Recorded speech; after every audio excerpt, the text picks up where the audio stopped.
Hi everyone, welcome back to my channel. Welcome to Nina's Chelsea Corner. If you're new around here, Chelsea drew against Aston Villa 0-0 at Stamford Bridge in the FA Cup, which calls for a replay. It could have been avoided. It was something that was unnecessary to add just more pressure, another fixture in the fixture list. When we do have injuries, we've got tough games coming up, it could have been prevented. But again, it's the same problem of not finishing our chances, so yeah, rightfully so. I mean, Villa were poor in the final third too. They had chances. Well, it was a mixture of them not finishing them plus Petrovic having good saves. So I think at the end of the day, a draw is fair. But goalless draws are just never entertaining to watch. But we'll get straight into it, guys. I've got a match review for you. Before I do though, make sure you're subscribed to my channel, like this video, and as always, comment your thoughts as I go through mine. So yeah, like I said, we went in with high hopes, potentially taking in some optimism from the game against Borough. I know we scored 6 goals. Obviously, it's a different opposition, so this game was always going to be harder. But again, I thought Poch wasn't going to change too much about the lineup, and we'll probably go in just ready. Obviously, like only 72 hours between the two games, but considering Aston Villa have had more fixtures this year, potentially than us, I don't think it was a reason to complain. Obviously, last time round when we faced them in the Prem, we lost and we had Gusto sent off. This game we didn't have Gusto because of an injury, but again, it was just poor, really. But first half, there was good moments. I think the way we set up obviously called for some change because Levi Colwill was injured in the warm-up, so he would have been at left back, but it was a quick sort of change from Pochettino. He had to shift things in our back line, which again just resulted in 4 centre-backs, basically, which isn't always the greatest to see. Alfie Gilchrist obviously stepped up in the right-back role. Again, I think he didn't really make too many mistakes. I don't think it was necessarily a brilliant performance, but I think given that the kid was just thrown straight in there and had to step up, I think on the most part he did well. But I wouldn't necessarily be comfortable with him being a regular starter in the Premier League. I think that will be quite difficult for him. And we saw that even though obviously the first goal didn't count, Villa's goal was ruled out, I still think that he had a little bit of blame to take for that one. So again, we weren't punished or anything, so I'm not going to scrutinise him too much, but I think defensively we were good. At times people didn't track back in the best way that they could, but I also think that was partly because our midfield was very easily run through, which we will also talk about. But guys, for me the biggest issue last night was just not finishing our chances, and we were just lucky that Aston Villa didn't capitalise either. One, they gifted us a few errors that they made and we just couldn't score, and two, we just again lacked that sort of quality in the final thirds. We lacked finishing finesse. So again, repeating myself, a draw was fair. I have basically said in the past that I'm not a big fan of playing a false 9. I just don't think it works. It doesn't really add anything to our game. If anything, it takes away. Whether Breuer should have started, I don't think massively would have changed anything because he hasn't been that great when he has been starting games, and equally he was just underwhelming as a sub as well.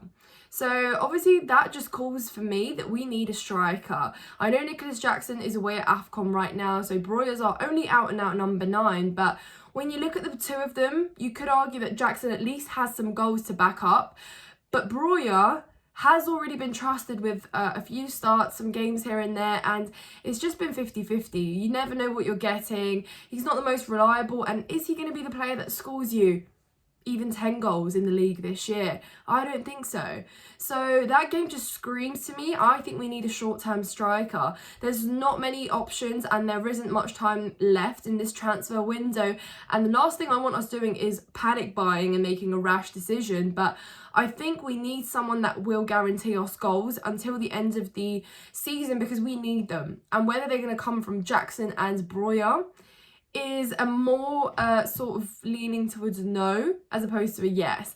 And with Jackson, I've said before, he has a reputation to be picking up needless yellows. He could again be suspended, or God forbid he gets injured. What are we left with? Breuer as a number 1 option, and we already know that Pochettino would rather play a false 9 than start Breuer. So that tells you everything we need to know. A striker must be addressed.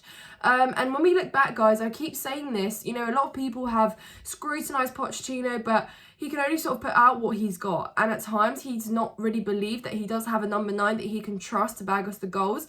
And we've seen that goals really collectively have not come from our forwards. Cole Palmer has been brilliant. Noni Madueke has been sort of scoring. Raheem Sterling, again, unreliable. You never know what you're getting with him. He could bag you a really good free kick, or he could provide some really good assists. But I think even yesterday, at times he just tries to run through too many players. And it's like, Raheem, enough is enough. Just need to learn when to release the ball. Same goes for Noni Madueke, by the way. I'm not going to let him go under the radar, because, again, I think what Noni Madueke is good at doing is, you know, receiving the ball and trying to take on his man. I like the fact that he doesn't always look for the pass back, but sometimes there's just a lack of control in his feet, where you see him really like faffing around, trying to control the ball before he makes a decision. And that invites a lot of pressure, because he's already drawn too many players towards him that can easily tackle him, or he just makes a cross into no one, or he'll try and get a shot off and it's not going anywhere. So again, I think it was a collective of our forwards just really not being able to put the ball at the back of the net, and Cole Palmer too. But again, I just thought at times, he had such a good chance, guys, where he was the wrong goal and he just couldn't put the ball at the back of the net. So look, when considering he has done us so many favours up front in the league this year, it's hard to scrutinise him and just really pin the blame just on him. But again, I just think our whole front line has blame to take. And I criticised Breuer when he came on, because at the end of the day, if the players on the field can't do the job, you like to think that you look at the bench and you have options there. Our bench looked depleted, guys, and it has done a lot of times this season. You don't look towards the bench and see, oh yeah, come on, bring on this player. He's going to guarantee you a goal or something, at least some creativity. You know, we brought on Mudryk and we brought on Breuer and they delivered nothing. So it is really quite worrying when we look at moving forwards, how many options we have off the bench too. Yes, we have injuries, but we still have enough quality for that to be able to happen. And that's not on Pochettino, you know. He can only put out the players that we have, but then they're all on their own on the pitch, and it has really just been disappointing at times. So again, like I said, it was a combination of Villa not finishing their chances, with Petrovic coming out with, again, some just really key saves there. So it's really worrying when you're looking at our squad and you're thinking our keeper really did save us in that game, because we would have been blaming all our forwards for that. You know, surely you're not going to be blaming Petrovic for that when the players had so many chances, you know. I thought Caicedo looked good. I thought Enzo did too. But I can't help to think that they are a little bit fatigued, you know. I know that we've played more games in the recent, well, we haven't really, because we had a break, but obviously there's been only 3 days since our last cup game against Borough.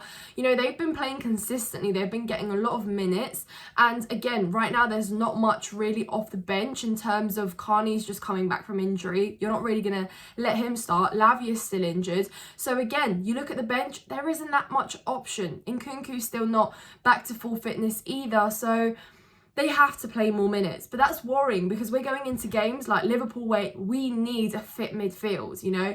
Midfield is going to be so important in those games. So I have a little bit of anxiety around that. And again, at times I thought Enzo was very involved, like moving up, sort of trying to get involved in build-up, which is brilliant. But at times, tracking back was slower, and we left so much space in that midfield for them to just hit us on transition and take the ball up to our box. So there are a few question marks in that game, but I'm not going to read too much into it, because we have to concentrate on Liverpool now. We have unfortunately added another replay. We have added a replay into our fixture list, so we're going to have that to play. And at the end of the day, the Carabao Cup's not a guarantee, so we still should be taking this FA Cup as seriously as we can. At least we know if we don't look serious in the league, we at least look serious in league cups, and that's just really what we need to be focusing on as well, because we do still have a chance to win a trophy. But yeah, guys, I think those are my thoughts on the game. lack of finishing really just cost us, and decision making just really needs to improve. And at times I still think there was a bit too much static football where it was just side to side, and it was going from Badiashile back to Silva, you know, to Gilchrist, to Disasi back again, and just this whole sort of really predictable passing in the back line that I just want us to stray away from. Liverpool will give us a game, and we love that because we always say that we work better with space, but we're going to Anfield, so we'll have a lot of that space, and we just really need a lot of structure, and we need to take those chances if we want something from that game. But let me know your thoughts, guys, in the comments down below. What you think will happen against Liverpool. Obviously, that's the biggest and the next biggest game that we have coming up. Be sure to hit the like button. I'm on the road to 4,000 subscribers, so please, please, please subscribe to my channel if you haven't done so already. Like this video, and I will see you in the next one. Thank you so much for watching.